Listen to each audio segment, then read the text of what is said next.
Hello, my friends. How are you doing today? For me, it's been quite an emotional day. I've done a lot of crying and I think just processing more of the unaccepted shadows in my subconscious. Just in general, just feeling love and compassion for my misunderstood inner child, for the non-accepted inner child. And some days are more emotional than others, and but that's become part of my life. When these emotions rise, they are part of who I am, and I just wrap myself in a hug and embrace myself and just rock myself through those moments and cry. And as strange as it might sound, but I'm enjoying these moments of feeling those emotions deeply and crying. I'm actually enjoying that. Now that I am more integrated in my mind and soul and body and see all of that as one unit, we're one fellowship with one another. I am in fellowship with myself. We, speaking in terms of myself, but the parts that previously were separated from one another, my mental, logical mind was separated from my emotional self and subconscious self, that we were not functioning, I was not functioning as a unit, as one. And so there was this war going on inside of me, between my logical ego mind that was trying to protect my soul, my subconscious mind, from trying to protect me from feeling the subconscious discomfort. And so these two factions were warring within me. My mind trying to overprotect my soul from feeling, and then there's the body that is the referee between these two fighting factions, and then the body gets stressed and suffers an illness and distress. So there was war within.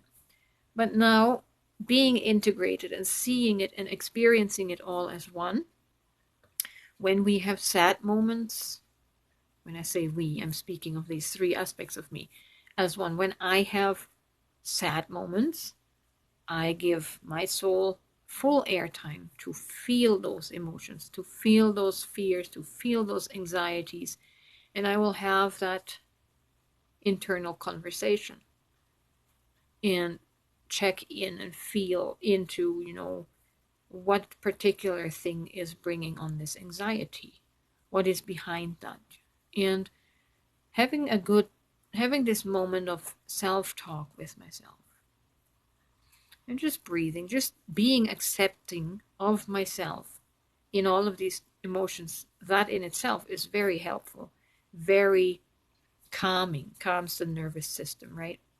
When there is no condemnation and judgment coming from me, when I'm not self-judging for feeling a certain way, because every feeling that we have has a root cause, and it came about by something that someone else did or didn't do for us or to us, and it left a need unfulfilled, and that really put our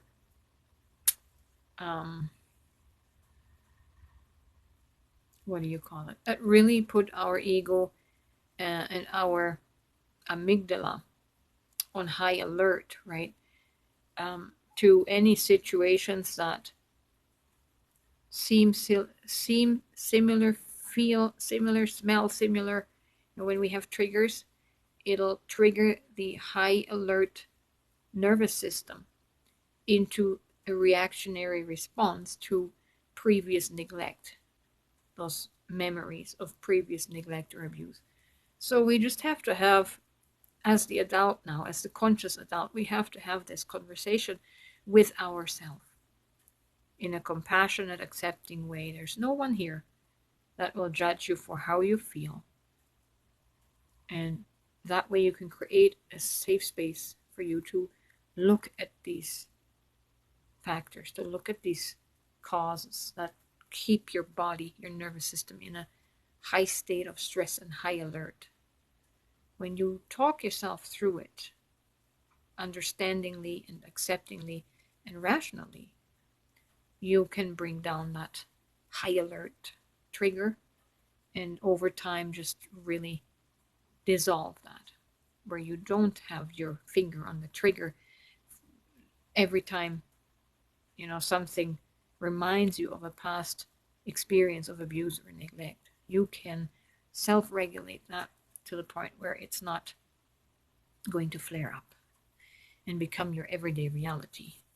So, but that comes as we heal, as we understand oneness, and that is really what the Bible is talking about. It's trying to help us with our human condition, trying to explain, which it doesn't do very good because it's been taken and put into a religious and spiritual genre that is not being applied to our heaven and earth, mind and heart, where this can be practically applied. And so religion has become such an abstract thing that has become so focused on serving some external deity, some external God, some Lord, where we find no application on how to work these things in our own life. And all of that, all the parables in the Bible are talking about our own life, how to govern our own kingdom, how to reign in our own kingdom. The government shall be on his shoulders. Well, the government is on your shoulders. You are the king that has to reign this temple, this kingdom of God. So everything has a metaphysical and psychological application to our human being. Everything that's in the Bible only applies to our human beingness. And those people that created an external religion out of it, I don't know if they knew better and just used it as a control mechanism or if they did so in their ignorance. And thankfully now humanity is waking up more and more to the truth that this is all about this temple that we inhabit, that our soul inhabits, that our divinity inhabits, God coming to dwell in the flesh. That's what those parables are all about. And hopefully you will gain an understanding of that and can apply these techniques and this practice in your own life.